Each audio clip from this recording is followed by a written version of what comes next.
আওয়ামী লীগের এমন কোনো লোক থেকে থাকে যারা আওয়ামী লীগের রাজনীতিতে যে ভুল ত্রুটি হয়েছে আত্মসমালোচনার মাধ্যমে শুধরে নিয়ে নতুনভাবে এই জনতার পক্ষে রাজনীতি করতে চায়, অবশ্যই তাদের জন্য ওয়েলকাম।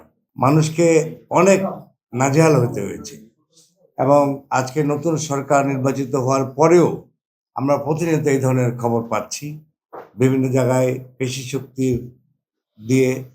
যেমন আপনারা লক্ষ্য করেছেন একটি জেলায় জামাতের সেক্রেটারিকে সে টেন্ডার দিতে গিয়েছে, শুধু এই কারণে তাকে আঘাত করা হয়েছে, প্রচণ্ড মারামারি হয়েছে।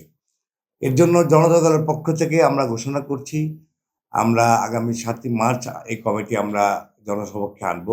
জাতীয় চাঁদাবাজ প্রতিরোধ কমিটি, এই কমিটির একটা হটলাইন নাম্বার আমরা দিয়ে দিচ্ছি 01920527149। বিকাশ পেমেন্টে 10,000 টাকার বেশি অফার, শপিং চলছে তো।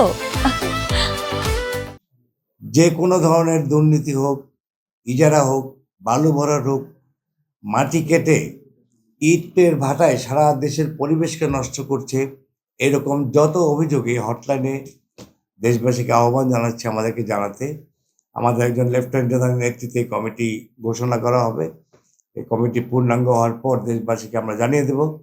আপনারা সরাসরি জানাবেন এবং তাৎক্ষণিক এর একটা অ্যাকশন নেওয়ার জন্য জনতা দলের যে প্রতিরোধ কমিটি তারা অগ্রণী ভূমিকা পালন করবে। ভারতের ব্যাপারে অবশ্যই ভারত এর যে সাধারণ মানুষ, ভারতের প্রতিবেশী দেশ, অবশ্যই আমাদের সঙ্গে বন্ধুত্বমূলক সম্পর্ক আমরা রাখতে চাই।